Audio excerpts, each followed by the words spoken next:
Pozdravljeni.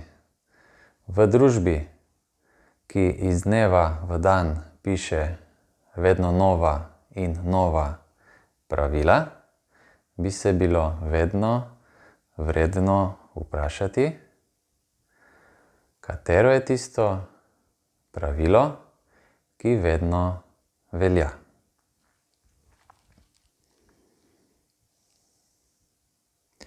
Kljub temu, da imamo iz dneva v dan vedno več pravil, ki se jih moramo držati v družbi, v kateri živimo, še vedno velja, da obstaja samo eno, tisto res pravo pravilo.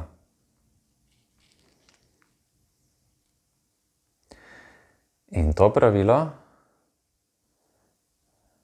pravi, da je edino pravilo, edina stvar, ki bi si jo morali zapomniti, da v tem svetu ni pravil.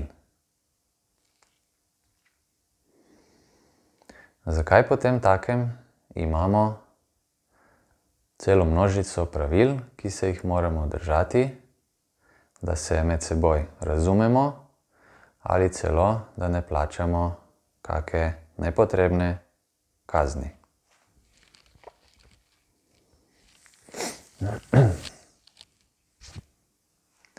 Kdo piše pravila? Kdo je tisti, ki si jih izmisli? Torej, mi sami. Mi sami sebi pišemo pravila. In če sami sebi pišemo pravila, niso tudi nujno pravilna. Že samo dejstvo, da je pravil iz dneva v dan vse več, nakazuje na to, da ne moremo zapisati vseh pravil, ki bi bila potrebna, da lahko vsako situacijo, ki nastane, ovrednotimo ali opišemo z nekim že vnaprej napisanim pravilom, kako delovati v dani situaciji.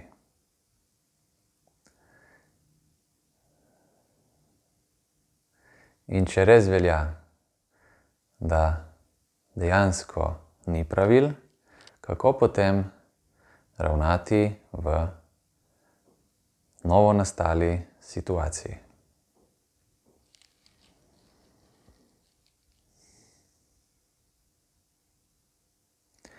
To ne bi bil problem, če bi vsak izmed nas tukaj notri, v svojem jedru, bistvu, srcu, nosil iskrenost in dejansko deloval iz iskrenosti, ker bi tako v vsaki situaciji bilo kristalno jasno, kaj se je zgodilo in kaj je treba postoriti. Pravila namreč pišemo sami in to z razlogom, da bi bila jasna in glasna za vsakega človeka na tem svetu. Ampak, ker smo si različni med seboj, ta pravila ne morejo držati za vsakega izmed nas in tudi ne za vsako nastalo situacijo. Ker mi smo si različni in tudi situacije med seboj se razlikujejo.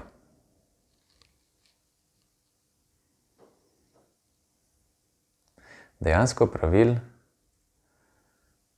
niti ne potrebujemo, ker že vsak pri sebi ve, če je iskren in si želi tudi to priznati, kaj je treba storiti v nastali situaciji. Če želimo sodelovati, bomo seveda pluli v smeri sodelovanja.